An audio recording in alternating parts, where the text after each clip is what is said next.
So I was having this conversation with my dad like maybe 2 weeks ago, and we were talking about our feet. Stay with me. So me and my dad have like that toe that is longer than our first big toe. And I remember being younger and absolutely hating it. I thought it was so ugly. I wanted my mom and my sister's toes because theirs went like this, you know? He was like, well, you got my toes. And I'm like, yeah, and I used to absolutely hate it. And he was like, well, you better be glad you have it because you do a lot of gymnastic stuff and it helps you keep your balance. And then I started to think, I was like, And I looked, I'm like, I think he's right. Then it started to have me think of necessities and aesthetics.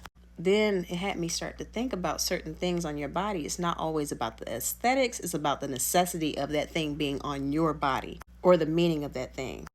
And the more I get to know myself, the more I start to understand why I have some of the body parts and I'm shaped the way that I am. Certain things I feel like they're signs of what you're supposed to do. Like I talked to this one dude. He had some of the biggest ears I had ever seen on a person. And not that it's funny, but he had some big ears. But he was really good when it came to making music. Like he was that guy. Like I can honestly say he had great music. And from what I remember, I don't think he was making music until he got a little bit older, maybe in like his early teens. But I remember him telling me that people used to talk about how big his ears were. But before he really knew what he was supposed to do, this being as big as it was almost like an indicator that he was supposed to be playing with sounds. You know what I mean? And sometimes when you look at certain people's bodies, like it's almost like you start to understand why they're good at some of the things that they're good at. And if they were to make any tweaks at all, they probably wouldn't be as good as what they're good at. Like, look up Michael Phelps' body right now. They have like a breakdown on Google of how perfect his body was made for swimming. And if you look up his shoe size, he wears like a 14. Like, not to be disrespectful, but that's like built-in flippers. And he's 6'4". Like, he was made to swim.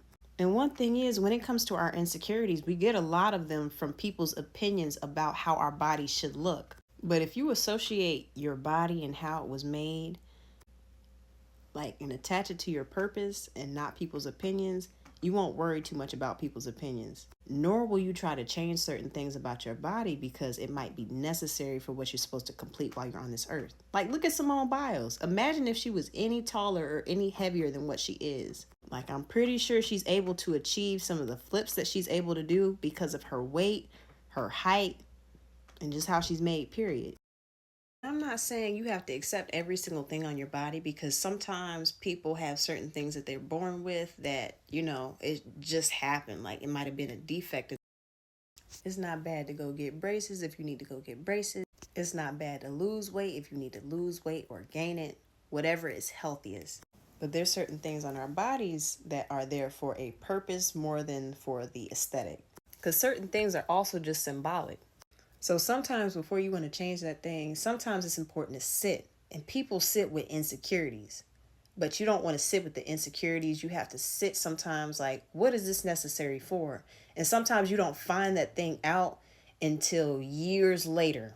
And if you have people making fun of you for certain things that are on your body, you really have to remember that you did not come here to look good to them. We all came here to finish an assignment, and sometimes our bodies look a certain way to help us to finish that assignment. So that's one thing that I think will help a lot of people overcome their insecurities, just figuring out the purpose for that thing that you are insecure about. Because most of it is there for a reason.